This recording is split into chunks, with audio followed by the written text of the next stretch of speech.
السلام علیکم ورحمۃ اللہ وبرکاتہ۔ الحمد للہ وکفى والسلام علی عباده الذین اصطفى، اما بعد، اعوذ باللہ من الشیطان الرجیم، بسم اللہ الرحمن الرحیم۔ ربنا هب لنا من ازواجنا وذرياتنا قرة اعین وجعلنا للمتقین اماما، صدق اللہ العظیم۔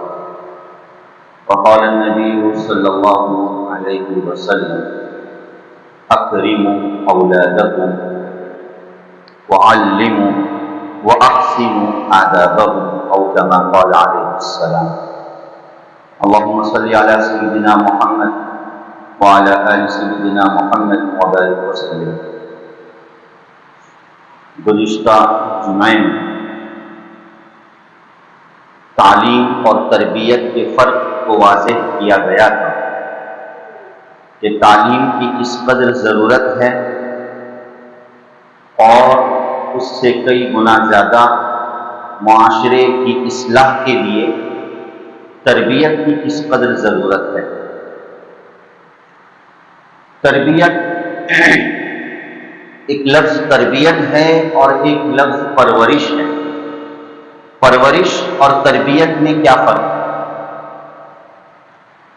تن پروری جسم کی حفاظت کرنا، جسم کو خوراک مہیا کرنا، لباس مہیا کرنا اور آرام و ضروریات کا خیال رکھنا، یہ ظاہر ہے کہ پرورش کے دائرے میں یہ ساری چیزیں داخل ہیں۔ ایک باپ اپنے اولاد کی پرورش کرتا ہے، والدین اپنے اولاد کی پرورش کرتے ہیں، تو مطلب یہ ہے کہ اسے جو چیزیں نفع بخش ہے وہ اس کے لیے مہیا کرتے ہیں، اور جو چیزیں اس کے لیے بالخصوص اس کے جسمانی اعتبار سے نقصان دہ ہے تو اس سے محفوظ رکھتے ہیں۔ پرورش کا محور یہ جسم ہے۔ پرورش کا محور کیا ہے؟ جسم ہے۔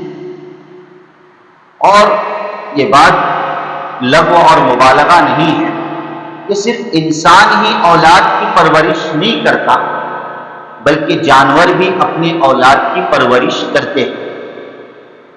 ہر جانور میں اللہ پاک نے وہ محبت ڈالی ہے کہ جس کی وجہ سے جانوروں میں بھی جو ماں ہوتی ہے وہ اپنی اولاد کی بہترین انداز سے پرورش کرتی ہے۔ چاہے کوئی جون سا بھی جانور ہو، وہ اولاد کی فکر اولاد کے لیے اس کی غذا مہیا کرتا ہے۔ ایک معصوم پرندہ چڑیا جو بہت ہی حقیر اور معصوم پرندہ ہے، لیکن ہم جانتے ہیں کہ کس قدر اپنی اولاد کی اور اپنے بچوں کی وہ فکر کرتی ہے، اس کے لیے دانا مہیا کرنا، اس کے لیے رہنا مہیا کرنا۔ تو اگر کوئی باپ اپنے بچوں کی پرورش کر رہا ہے، جسم پروری کر رہا ہے، تو یہ کوئی بڑا کام نہیں ہے، یہ تو جانور بھی کرتے ہیں۔ یہ تو کون کرتے ہیں؟ جانور بھی کرتے ہیں۔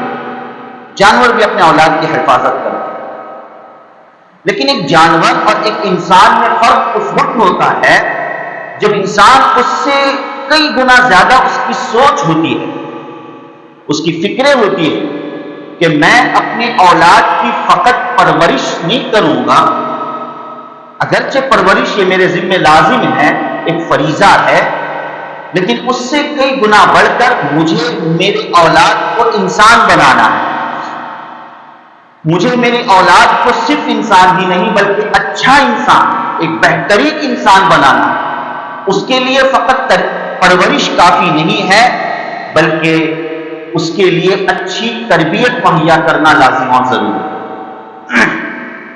اسی لیے انبیاء علیہ السلام کی اگر فقط دعاؤں کا ذکر کیا جائے، جس کو اللہ تعالیٰ نے قرآن کریم میں ذکر فرمایا ہے، تو انبیاء علیہ السلام نے کیسی اولاد مانگی، اولاد کے سلسلے میں کیا دعائیں کی ہے، کیا نبوی تعلیمات۔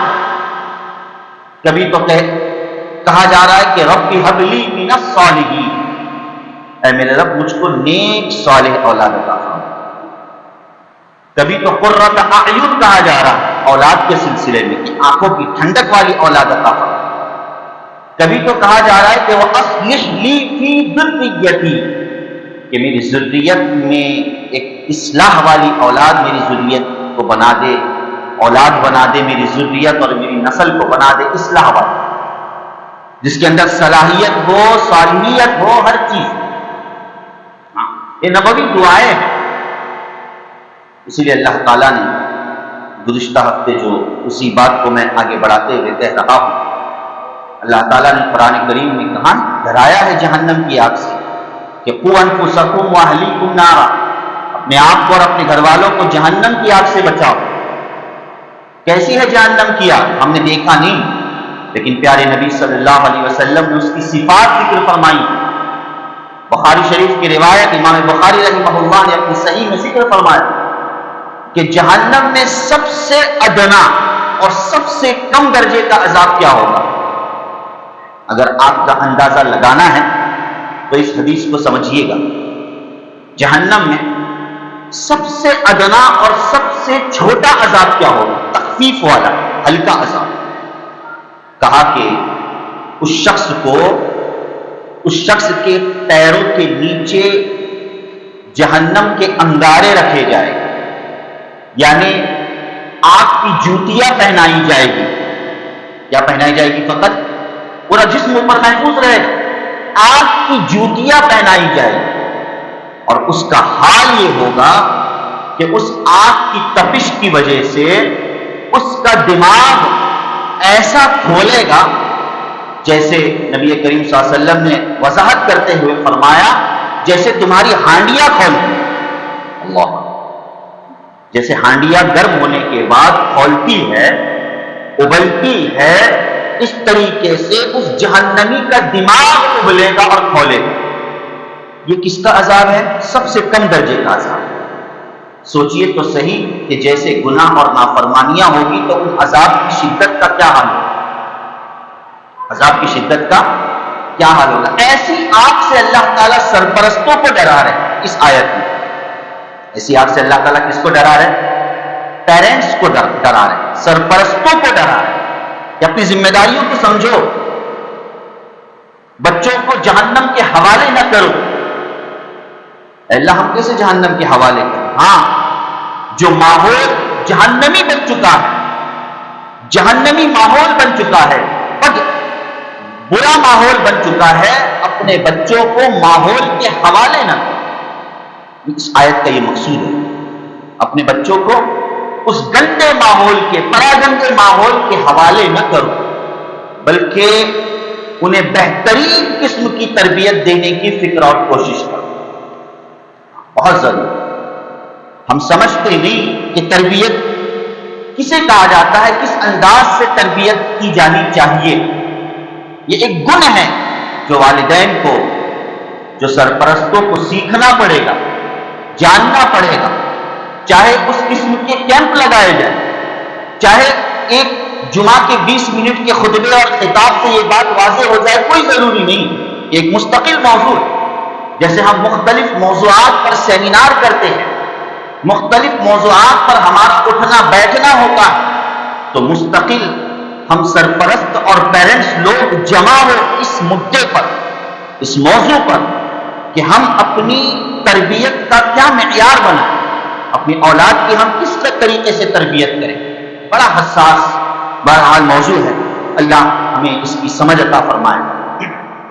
اور یاد رکھیے، اولاد کی تربیت یہ بظاہر دیکھنے جائے تو اولاد کے پیدا ہونے سے پہلے ہی وہ اولاد کی تربیت شروع ہو جاتی ہے۔ جب ہم دعا مانگ رہے ہیں اللہ تعالیٰ سے کہ اے اللہ مجھے نیک صالح اولاد عطا فرما، مطلب یہ کہ اب آنے والی اولاد کے سلسلے میں میں متفکر رہوں اور اس اولاد کی میں صالحیت کی فکر کروں۔ اور اصل اولاد کی تربیت کا وقت کب سے شروع ہوتا ہے؟ اس کے بچپن کے زمانے سے شروع ہوتا ہے۔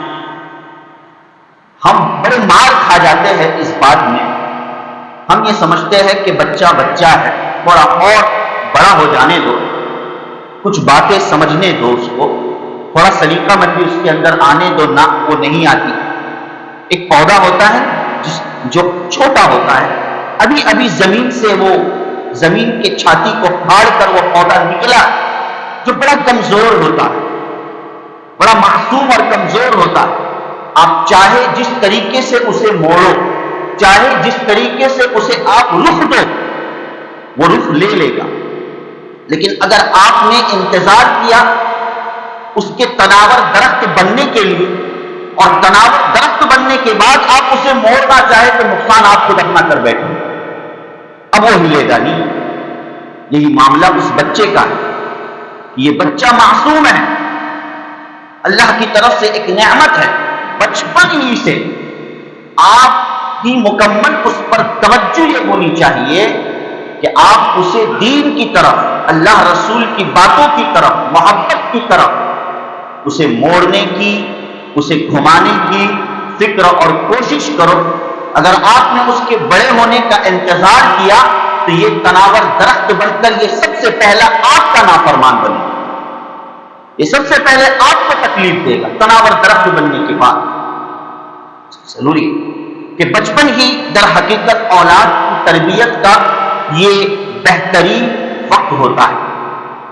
اسی طریقے سے بچوں کی صحبت پر ہماری خاص توجہ کہ بچے کا اٹھنا بیٹھنا کس کے ساتھ، صحبت کا اثر ہوتا ہے۔ مشہور شعر ہے فارسی، صحبت صالح ترا صالح کنت، صحبت طالح ترا طالح کنت۔ اچھوں کی صحبت تجھے اچھا بنائے گی، بروں کی صحبت تجھے برا بنائے گی۔ صحبت کا بڑا اثر پڑتا ہے۔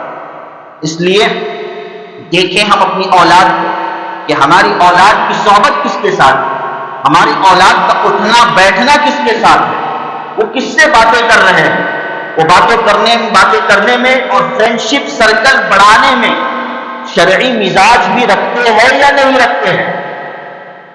فرینڈشپ سرکل بڑھانے میں شرعی مزاج رکھتے بھی ہے یا نہیں رکھتے ہیں۔ آج برائی یہیں سے شروع ہوئی۔ شیطان جو ہوتا ہے نا، وہ شیطان گناہوں کو ملمح کر کے پیش کرتا ہے، یعنی اپ ٹو ڈیٹ کر کے پیش کرتا ہے، رنگ و روگن کر کے پیش کرتا ہے۔ شیطان گناہ کے راستے سے نہیں آتا، اسے پتا ہے کہ انسان نہیں مانے۔ شیطان کبھی فوراً ذہن میں یہ نہیں ڈالتا کہ فلانے کو اپنے ہوس کا شکار بنا یا فلانی کو اپنی ہوس کا شکار بنا، ایسا نہیں آئے۔ شیطان پہلے کیسے آئے گا کہ لڑکی کے ذہن میں یہ بات ڈالے گا کہ فلانے کو اپنا بھائی مان، کیا مان؟ بھائی مان۔ اور لڑکے کے ذہن میں یہ بات ڈالے گا کہ فلانی کو اپنی بہن مان۔ ابتدا یہیں سے ہوتی ہے۔ انما المؤمنون اخوہ، مومن آپس میں بھائی بھائی ہے، پیارے نبی صلی اللہ علیہ وسلم نے فرمایا، لیکن وہ بھائی سے مراد یقیناً ہمدردی اپنی جگہ پر، لیکن اس بھائی اور بہن کے مرحلے تک نہ پہنچا جائے جو حقیقی بھائی اور بہن کا مرحلہ ہوتا ہے۔ یہ تو حقیقی بھائی بہن کا معاملہ ہوتا یہ ہے۔ میں کھل کر پیش کر رہا ہوں بات۔ آج کا ماڈرن زمانہ، ہماری نسل اور بالخصوص ہماری جو بچیاں ہیں، لڑکیاں ہیں، ان کے ذہنوں کو بنائیں۔ وہ یہ سمجھتی ہے کہ ہر مرد میرا بھائی ہے، ہر لڑکا میرا بھائی ہے۔ یاد رکھیے گا، یہ بہت بڑا دھوکہ ہے۔ یہیں سے گناہوں کی ابتدا ہوتی ہے۔ بھائی وہ تو میرا فرینڈ ہے، وہ تو میرا بھائی ہے، کیا فرق پڑتا ہے بات کرنے میں اس سے؟ میں بات کر سکتی ہوں، اتنی کیا پابندی ہے؟ میں نے تو اس کو اپنا بھائی بنا لیا۔ نعوذ باللہ من ذالک۔ کیا آپ کے بھائی بنانے سے کیا ساری چیزیں جن کو اللہ نے حرام کیا ہے وہ حلال ہو جائے گی؟ کیا اس اجنبی سے بات چیت کرنا حلال ہو جائے گا اس لڑکی کو محض بھائی ماننے کی وجہ سے؟ ہاں، کیا اس کے ساتھ گھومنا جائز ہو جائے گا محض بھائی بننے کی وجہ سے، بنانے کی وجہ سے؟ یہ شیطانی دھوکہ ہے۔ یہیں سے پھر گناہ کا راستہ کیا ہو جاتا ہے؟ کھل جاتا ہے۔ تو بچوں کی صحبت پر ہماری نظر ہو کہ آیا وہ فرینڈ سرکل بنانے میں شرعی مزاج رکھتے ہیں یا نہیں رکھتے، شرعی نظریہ ان کا ہے بھی یا نہیں۔ انہیں پتا ہونا چاہیے کہ شریعت میں کس کی صحبت کرنا، کس کو ساتھ میں رکھنا اور کس کے ساتھ میں رہنا شریعت نے جائز قرار دیا اور ناجائز قرار دیا، یہ ضروری ہے۔ اسی طریقے سے ضروری ہے کہ سب سے پہلے تربیت میں ہم اپنے گھر کا ماحول درست کریں۔ اپنے گھر کا کیا کرے بھائی؟ ماحول درست کریں۔ اگر ہمارے گھر کا ماحول ہی بدنما ہو، بدتر ہو، بدسکون ہو، بدمزاج ہو، تو اولاد سے ہم کوئی توقع نہیں رکھ سکتے۔ سب سے پہلے ضروری ہے ہم اپنے گھر کے ماحول کو درست کریں، اس لیے کہ بچہ یہ ہمارا عکس ہے۔ بچہ والدین کا کیا ہوتا ہے؟ عکس ہوتا ہے۔ آپ کچھ ہو اور بچوں میں سب کچھ چاہے نہیں ہو سکتا۔ پہلے بچوں میں آپ کو وہ چیزیں لانی ہے تو سب سے پہلے اپنے آپ میں لانی ہوگی۔ آپ بچے کے لیے آئینہ ہے۔ آپ بچے کے لیے کیا ہے بھائی؟ آپ کو اپنی زبان پر کنٹرول کرنا پڑے گا۔ آپ اپنی اولاد کے سامنے اگر گالیاں دے رہے ہیں، آپ اپنی اولاد کے سامنے بدزبانی کر رہے ہیں، ہاں عجیب طریقے سے باتیں کر رہے ہیں، اور بچوں سے آپ کی امید رکھے کہ میرا بچہ بس آپ کرتے رہے، تو بہت مشکل ہے۔ بچہ تو والدین کا عکس ہوتا ہے، اس لیے ضروری ہے کہ سب سے پہلے اپنے گھر کے ماحول کو ہم درست کرنے والے اپنے آپ میں سدھار لیں، بچوں میں سدھار آئے گا انشاءاللہ۔ دوسری چیز، بچوں کے اندر ہمیشہ بچوں کی خوشی کو ترجیح نہ دیں کہ بچے کی چاہت، بچے کی خوشی کے لیے میں یہ کر رہا ہوں۔ جہاں جس باپ نے یہ جذبہ رکھا کہ میں جو بھی کام کروں گا بچے کی خوشی کے لیے کروں گا، باپ کی پرورش ناکام، باپ کی تربیت ناکام۔ آپ کو بچوں کی انہی خواہشات کو ماننا ہے جن خواہشات میں بچوں کا بھلا ہو۔ اگر ان خواہشات میں وقتی طور پر بچوں کا بھلا ہے لیکن انجام برا ہے، آپ کو نہیں ماننا، آپ کو نہیں بہکنا ہے، آپ کو کمپرومائز نہیں کرنا ہے۔ یہ بنیادی اصول ہے جو بندے نے چند ذرائع سے اور چند چیزوں کے ذریعے سے مطالعے سے اس کو جمع کرنے کی کوشش کی۔ اللہ والوں کی طرف سے اور بھی بڑے بڑے اصول اور ضوابط ہے، بہرحال میں نے کہا کہ اسے منٹوں میں پیش نہیں کیا جا سکتا۔ بچوں کو جو ہم نصیحت کریں تو نصیحت میں اللہ کا ذکر پیش نظر ہے۔ اللہ کا ذکر پیش نظر رہنے کا مطلب یہ ہے، آج حال یہ ہے کہ سب والدین اپنے بچوں کو نصیحت کرتے ہیں، سب والدین اپنے بچوں کو کیا کرتے ہیں؟ نصیحت کرتے ہیں، مگر نصیحت میں اللہ کی یاد نہیں ہوتی، دنیا ہوتی ہے۔ دنیا کے بیس پر بچوں کو نصیحت کی جاتی ہے، جس کی وجہ سے بچہ دنیا پرست تو بن جاتا ہے لیکن دین پرست نہیں بنتا۔ بات سنیں، آپ نصیحت کیجئے، بھائی محنت کرو، تمہاری ترقی ہوگی، تمہارا بھلا ہوگا، اللہ راضی ہوگا تم سے۔ اپنی نصیحتوں میں بار بار اللہ کا تذکرہ، اللہ تم سے راضی ہوگا، اللہ چاہتے ہیں کہ بندے اس کے محنت کرے، اللہ چاہتے ہیں کہ بندے اوقات کو ضائع نہ کرے، اس انداز سے نصیحت کرو۔ ہماری نصیحت کیسی ہوتی ہے؟ کچھ کر ورنہ بھیک مانگتا پھرے گا، نعوذ باللہ من ذالک، ہے کہ نہیں؟ کچھ کر ورنہ بھیک مانگتا پھرے گا، یہ نصیحت، یہ تو بد دعا ہے، یہ تو کیا ہے؟ بد دعا ہے۔ اب اس کا بچے پر کیا اثر پڑے گا؟ آپ جب اللہ کا نام لوگے اپنی نصیحتوں میں، رسول اللہ صلی اللہ علیہ وسلم کا نام لوگے اپنی نصیحتوں میں، تو اس نصیحت کا بچوں پر اثر پڑے گا۔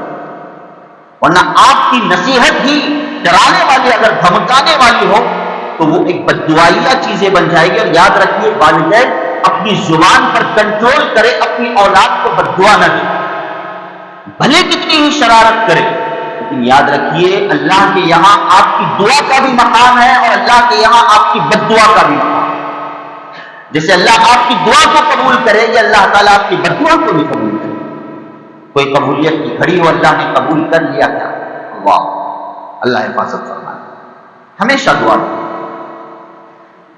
اسی طریقے سے چوتھی چیز کہ بچوں کو، یہ تو بالکل واضح بات ہے، ایک مثال کے ذریعے سے سمجھ لیجئے، آپ کو پتا ہے کہ فلانا جنگل ہے جس میں موذی جانور رہتے ہیں، وہ خوار بھیڑیے رہتے ہیں، کیا آپ اپنے بچے کو اس راستے پہ جانے کو چھوڑ دو گے کہ جا اس راستے سے؟ نہیں، آپ اسے منع کرو، 1000 بار سمجھاؤ گے مت جاؤ اس راستے سے۔ اسی طریقے سے یہ ایک مثال ہے، اسی طریقے سے آج کا جنگل سوشل میڈیا ہے، اس پر خوں خوار بھیڑیے بیٹھے ہوئے ہیں، ایمان پر ڈاکہ ڈالنے والے رہزن بیٹھے ہوئے ہیں، پتہ نہیں کب آپ کے بچے کے ایمان اور ہدایت اور تربیت کو اچک لے۔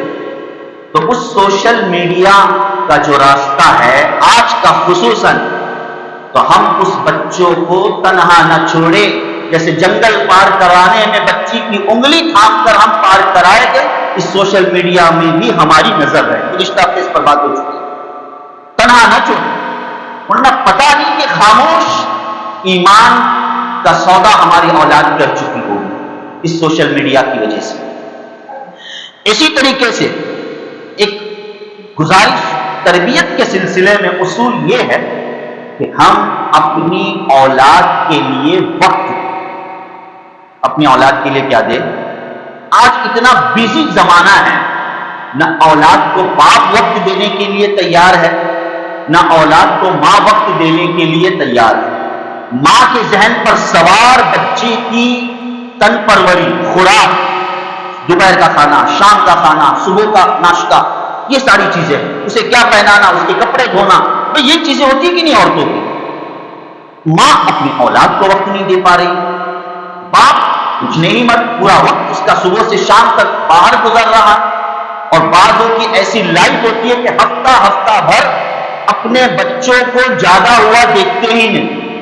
باپ صبح جاتا ہے بچے سوئے ہوئے، رات میں آتا ہے بچے سوئے ہوئے، پھر شاید اتوار کے دن ہفتے واری ملاقات ہو جاتی ہے بچوں سے، ارے تم میرے بچے ہو، اچھا میں تمہارا باپ ہوں۔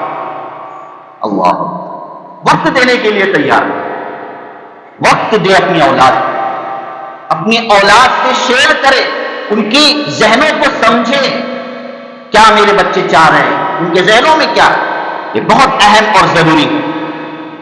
جن چیزوں سے بچنا ہے، میں بات ختم کرتا ہوں، ان چیزوں کی طرف توجہ مرکوز ہے کہ بچوں کے لیے بدسلوکی نہ کرے، بچوں کے ساتھ تحقیر آمیز کلمات ان کے سامنے نہ کرے، ان سے سزا میں بے اعتدالی نہ کرے، پنشمنٹ دے مگر اعتدال کے ساتھ، اسی طریقے سے بیجا لاڑ پیار نہ کرے، یہ اصول ہے، اور ایک دوسرے پر ترجیح نہ دے، ایک دوسرے پر ترجیح نہ دے۔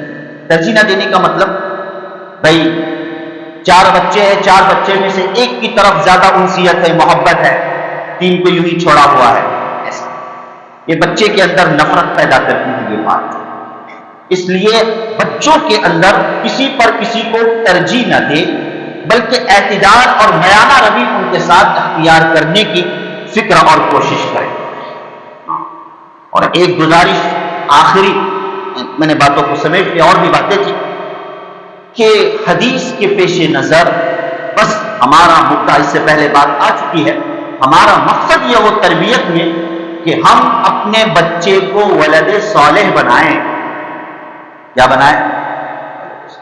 ہے نا، اذا مات الانسان انقطع عمل، انسان مر جاتا ہے تو اس کے اعمال بھی ختم ہو جاتے ہیں، سوائے 3 لوگوں کے، 3 چیزوں کے، 3 باتوں کے، کہ مرنے کے بعد بھی اجر و ثواب باقی رہتا ہے۔ اس میں سے پہلا ہے صدقہ جاریہ، دوسرا ہے او علم ينتفع بھی، ایسا علم کا کام کرنا جس سے لوگ بعد میں بھی نفع اٹھا رہے مرنے کے بعد، اور تیسری چیز جو اصل موضوع خاص ہے کہ او ولد صالح يدعو له، کہ اپنے پیچھے ایسی اولاد کو چھوڑ جائے جو اس کے حق میں دعا کرنے والی۔ ہماری تربیت اتنی اثر انداز نہ ہو کم سے کم کہ ہمارے مرنے کے بعد ہماری اولاد ہمارے حق میں دعا نہ کرے، تو کیا ہماری تربیت رہی؟ کچھ بھی نہیں۔ ابن ماجہ کی روایت ہے، ابن ماجہ میں حدیث موجود ہے جو بالکل صحیح قرار دی گئی ہے کہ یقیناً جنت میں آدمی کا درجہ بڑھتا چلا جاتا ہے۔ انسان قبر میں ہے اور اسے اطلاع دی جاتی ہے کہ تیرا جنت میں یہ درجہ بڑھتا چلا جائے، بڑھتا چلا جائے، روز اسے اطلاع دی جاتی ہے. وہ حیران رہتا ہے، یا اللہ میں مر چکا، میرے اعمال ختم ہو چکے، اب میرے درجات کیسے بڑھ رہے روز بروز؟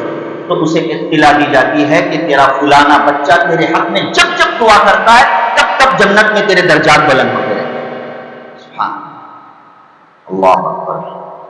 کچھ تو کرے، آخرت کی بھی فکر کرے، صرف دنیا کی نہیں، آخرت کی فکر کرے، اپنی بھی سوچے. اولاد کی تو سوچتے ہی ہے ہم نا بھائی، لیکن اس اولاد کے ذریعے سے اپنی بھی سوچے کہ میں اولاد کی ایسی تربیت کروں کہ جس سے میرا تو کچھ بھلا ہو آخرت میں، کہ یہ میری اولاد اس قابل بنے کہ میرے پیچھے میرے لیے دعا کرے.